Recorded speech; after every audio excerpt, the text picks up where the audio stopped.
بسم اللہ والصلاة والسلام علی رسول اللہ وعلی آلہ وصحبہ ومن والاه وبعد. قال النبی صلی اللہ علیہ وسلم کن فی الدنیا کأنک غریب او عابر السبیل. وقال ابن عمر رضی اللہ عنہما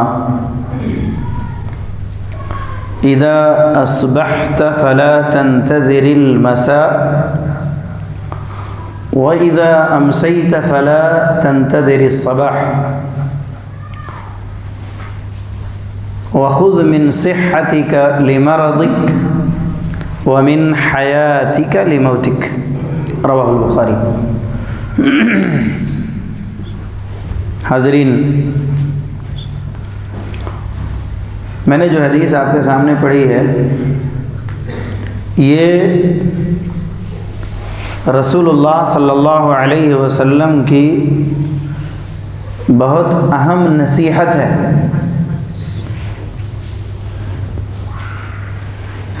ہمیں جب کوئی آدمی نصیحت کرتا ہے تو ہم بہت غور سے سنتے ہیں. کیوں غور سے سنتے ہیں؟ ہمارے فائدہ. جی، ہمارے لیے فائدہ. ہمارے لیے فائدہ ہے. نصیحت کیوں کی جاتی ہے؟ نقصان سے بچانے کے لیے. ماشاء اللہ، جزاک اللہ خیرا. تو آپ صرف اتنا، آپ کا جو کنسنٹریشن ہے، آپ کی جو توجہ ہے، وہ صرف اس طرف رکھیں کہ بات کس کی ہے؟ بات کس کی ہے؟ نبی صلی اللہ علیہ وسلم کی. صرف کہنے والے بدلیں. ٹھیک ہے؟ کبھی بھی جب آپ درس میں بیٹھتے ہیں، کسی کی بات کو سنتے ہیں، تو اسی اعتبار سے آپ سنیں کہ یہ بات رسول اللہ صلی اللہ علیہ وسلم نے کہی ہے. کس کے سامنے کہی ہے؟ ان پاکیزہ نفوس قدسیہ کے سامنے، جن جیسی جماعت قیامت تک نہیں آئے. وہ مقدس جماعت پھر دنیا نہیں دیکھ پائے، اس لیے کہ ایسی جماعت جس کو اللہ نے آسمان سے سرٹیفکیٹ دی، ان کے سامنے یہ بات کہی جا رہی ہے، یہ نصیحت کی جا رہی ہے، اور ان کو خطاب کیا جا رہا ہے کن فی الدنیا کأنک غریب. دنیا میں ایسے رہو جیسے کہ ایک غریب رہتا ہے. دیکھیے، عربی زبان میں غریب صرف غریب کے معنی میں نہیں ہے، غریب اجنبی کے معنی میں. کس کے معنی میں ہے؟ اجنبی. ہم اور آپ اکٹھے ہوئے ہیں، گھنٹہ 2 گھنٹہ، 1 دن 2 دن میں ایک دوسرے سے متعارف ہوئے ہیں، ہے نہیں؟ ہمیں ایک دوسرے کے سامنے اپنا انٹروڈکشن دینا پڑا ہے نا؟ اس سے پہلے ہم کیا تھے؟ ایک دوسرے کے لیے اجنبی تھے. تو غریب کے معنی صرف غریب نہیں ہوتا، غریب یہ اجنبی کے معنی میں بھی استعمال ہوتا ہے. چنانچہ صحیح مسلم کی ایک روایت ہے، اللہ کے نبی صلی اللہ علیہ وسلم نے فرمایا بدأ الاسلام غریبا، بدأ الاسلام غریبا. بدأ یبدأ، شروع کرنا، ابتدا کرنا. اسلام غریبی سے شروع ہوا ہے. یہ بھی معنی فٹ ہوتا ہے، لیکن دونوں معنی یہاں پر، لیکن ترجیح دی گئی ہے اجنبیت کو. اسلام اجنبیت سے شروع ہوا ہے. بدأ الاسلام غریبا وسيعود كما بدأ فطوبى للغرباء. اور خوشخبری ہے اجنبیوں کے لیے، اور یہ لوٹے گا اپنی اجنبیت کی طرف. سبحان اللہ. اللہ کے نبی صلی اللہ علیہ وسلم جب آئے تھے تو کیا تھے؟ دنیا والوں کے لیے کیا تھے؟ اجنبی تھے. یاکل الطعام ویمشی فی الاسواق، قرآن کہتا ہے سورہ فرقان کے اندر. یہ کیسا نبی ہے؟ بازاروں میں گھومتا ہے، کھاتا ہے، پیتا ہے، اور پھر کہتا ہے ہم نبی ہیں. اللہ اکبر. بات آئی ہے، ایک بات سمجھا دیتا ہوں. آج کے اہل بدعت جو قبر پرست ہیں ان کے عقیدے میں اور ان کے عقیدے میں جن کی بات ہم کہہ رہے ہیں کفار مکہ، ان کے عقیدے میں اور ان کے عقیدے میں صرف ہیر پھیر ہے. آپ ایسا دکھائیں اور ان کو ایسا دکھائیں. کیسے؟ وہ کہتے تھے کہ نبی بشر نبی نہیں ہو سکتے، نبی، اور یہ کیا کہتے ہیں؟ نبی بشر نہیں ہو سکتے. یا کل الطعام ویمشی فی الاسواق، یہ کھاتا ہے پیتا ہے بازاروں میں گھومتا ہے، یہ نبی کیسے ہو گیا؟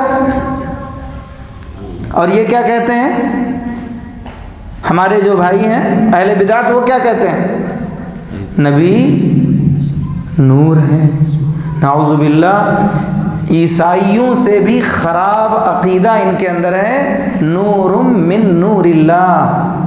نعوذ باللہ ثم نعوذ باللہ.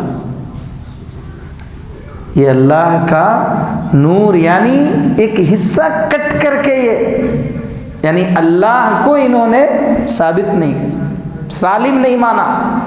نعوذ باللہ ثم نعوذ باللہ. تو یہ ان کا عقیدہ تھا. بہرحال میں بات یہ کہہ رہا تھا آپ کو کہ اجنبی، اللہ کے نبی جب آئے اپنے سماج میں تو وہ اجنبی کہلائے. یہ کیا، یہ گھر کو پھوڑ دیے، باپ بیٹے کو الگ کر دیے، بیوی بہن سے الگ، سب الگ الگ ہو گئے، کیسا ہے یہ؟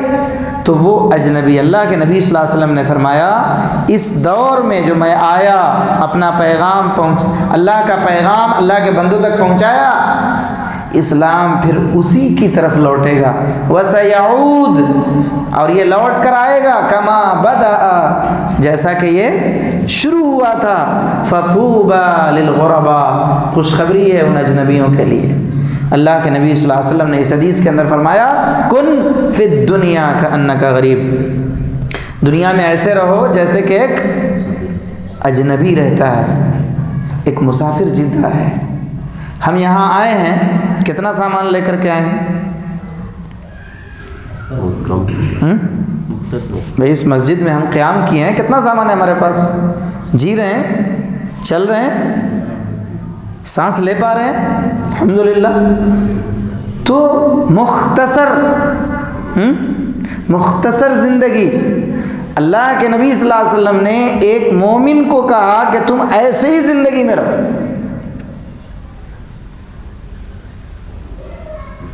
کوئی تم کو جو ہے نا بڑا خواب دیکھنے کی ضرورت نہیں ہے، بڑا محل بنا کر کے ہاں عیش و آرام سے رہیں گے. وہ کون سوچتا ہے؟ جو یہ سمجھتا ہے کہ یہاں دوام ہے. یہ دوام کی جگہ نہیں ہے، یہ کل من علیہا فان. اس لیے زندگی جو گزارنی ہے، ایک اجنبی کی زندگی گزارنی ہے، مسافر کی زندگی گزارنی ہے. مسافر کبھی بھی کیا کرتا ہے؟ چلتے چلتے جب تھک جاتا ہے تو کہیں رک جاتا ہے، تھوڑی دیر آرام کرتا ہے، پھر اپنے منزل کی طرف موڑتا ہے. اچھا، اسی لیے دنیا کو ہم کیا کہتے ہیں؟ مسافر خانہ کہتے ہیں، ہے نا. دنیا مومن کے لیے کیا ہے؟ الدنیا سجن المؤمن وجنت الکافر. یہ بھی صحیح مسلم کی روایت ہے. دنیا مومن کے لیے قید خانہ ہے. کیوں قید خانہ ہے بھائی؟ اللہ کا حکم ہے وہ کرنا ہوتا ہے، دنیا وہ نہیں کرنا. دنیا کو اللہ کے نبی صلی اللہ علیہ وسلم نے قید خانے سے، جیل سے کیوں تعبیر کیا؟ کیونکہ ایک مومن جو یہاں پہ نہیں کرے گا، یہاں پہ نہیں کر سکتا ہے، وہ جنت میں آسانی سے ملے گا. یہاں برائیوں سے رک سکتا ہے، حرام چیز سے. جیل میں تو لمیٹڈ رہتا ہے نا کوئی بھی بندہ. گڈ، ماشاء اللہ. اب ٹو دا پوائنٹ. ہم گھر میں جتنی آزادی سے رہ لیتے ہیں، قید خانے میں اتنی آزادی نہیں ہوتی ہے. ان کے اپنے رول ریگولیشنس ہوتے ہیں، اس کے لیمٹ کے حساب سے ہم کو زندگی گزارنی پڑتی ہے. وہ جو یونیفارم دیں گے وہی پہننا ہے، وہ جو کھانا دیں گے وہی کھانا ہے، وہ جہاں رکھیں گے وہیں رہنا ہے، وہ جس وقت میں ہم کو فری کریں گے اسی میں فری ہونا ہے. اچھا، وجنت الکافر، کافر کے لیے جنت سے مشابہت کیوں دیا؟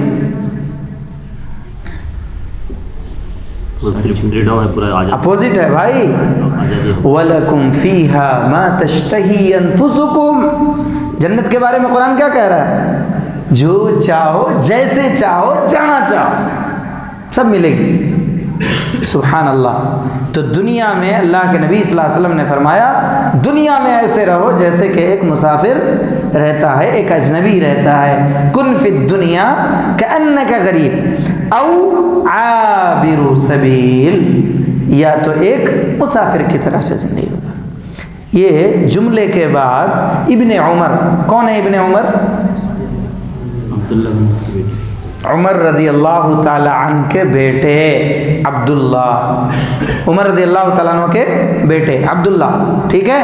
وہ کہتے ہیں, اس حدیث کا پس منظر ہے کہ کندھے پہ ہاتھ رکھ کر کے نصیحت کی جا رہی ہے, بے من کبھی کے الفاظ ہیں حدیث میں, نصیحت کی جا رہی ہے, ٹھیک ہے. ابن عمر کہتے ہیں اذا اصبحت فلا تنتظر المساء. مثال دیکھیے,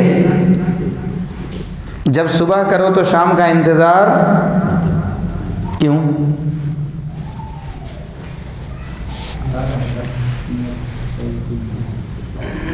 الذی خلق الموت والحیات. حیات اور موت کا خالق کون ہے؟ اللہ ہے.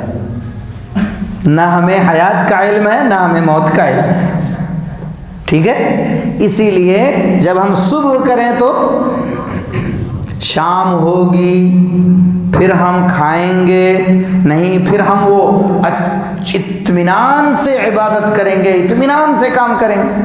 کوئی گارنٹی نہیں, کوئی گارنٹی نہیں ہے.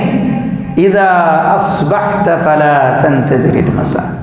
صبح کرو تو شام کا انتظار. وَإِذَا أَمْسَيْتَ فَلَا تَنْتَظِرِ الصَّبَاحَ. اور جب شام کرو تو پتہ یہ چلا کہ صبح اور شام توبہ اور استغفار کر کے رہو. شام ہوتے پتہ نہیں پھر صبح ہوگی نہیں ہوگی. اس لیے بعض اسلاف کے بارے میں آتا ہے کہ وہ کہتے تھے جب تم نماز پڑھو تو اپنی نماز کو زندگی کی آخری نماز سمجھو. سبحان اللہ, کتنی پیاری نصیحت ہے یہ. تو دو باتیں ہو گئیں, دنیا میں ایسے رہو جیسے ایک اجنبی رہتا ہے یا مسافر رہتا ہے. دوسری بات, صبح کرو تو شام کا انتظار نہ کرو, شام کرو تو صبح کا انتظار نہ کرو. تیسری بات دیکھیے, وَخُذْ مِنْ صِحَّتِكَ لِمَرَضِكَ. اللہ نے صحت دی ہے نا, ہم اور آپ سفر کر کے آئے ہیں, صحت ہے نا بھائی, بیمار تو نہیں ہے نا, الحمدللہ. اللہ کے نبی صلی اللہ علیہ وسلم نے فرمایا بیماری کے آنے سے پہلے اپنی صحت کو غنیمت جانو, جو کر سکتے ہو کرو, جتنے خیر کے کام کر سکتے ہو کر لو, جتنی بہتری دنیا میں لانا چاہتے ہو لا لو, جو بھی ذمہ داریاں اللہ نے تم پر عائد کی ہیں اس کو پورا کر لو. وَخُذْ مِنْ صِحَّتِكَ لِمَرَضِكَ. اپنی بیماری کے آنے سے پہلے اپنے صحت کو غنیمت جانو. وَمِنْ حَيَاتِكَ لِمَوْتِكَ. اور موت سے پہلے زندگی کو غنیمت جانو. کب موت آئے گی معلوم نہیں ہے. 15 روزہ کیمپ میں ہیں, جو سیکھے ہیں صبح سے ہمارے شیخ عبداللہ فردوسی صاحب کے تجربات کو سن رہے ہیں, ان کی نصیحتوں کو سن رہے ہیں. یہ عزم لے کر کے یہاں سے اٹھیں بھائی, ہم یہاں سے اپنے مشن پہ لگ جائیں گے, اپنے میدان میں نکل جائیں گے. جو جو ذمہ داری ہم کو یہاں پر دی جا رہی ہے یہیں سے ہم عادت ڈال لیں کہ بھائی ہم اس کو پورا کریں گے, تاکہ جس مسجد میں ہم اور آپ بیٹھے ہیں اس انتظامیہ کو بھی ایک خوشی ہو رہی ہے نا, خوشی ہو رہی ہے بھائی، اتنا بڑا پروگرام ہم نے منعقد کیا ہے، ہمارے ذریعے سے اللہ تعالیٰ نے اتنا بڑا پروگرام منعقد کیا اور اتنے سارے لوگ اتنے سارے صوبوں سے جمع ہوئے. یہ جب اپنے گھروں کو لوٹیں گے، اپنے اپنے مقام تک لوٹیں گے تو اسی جذبے سے لوٹیں گے کہ اللہ کا پیغام اللہ کے بندوں تک پہنچانا ہے انشاءاللہ.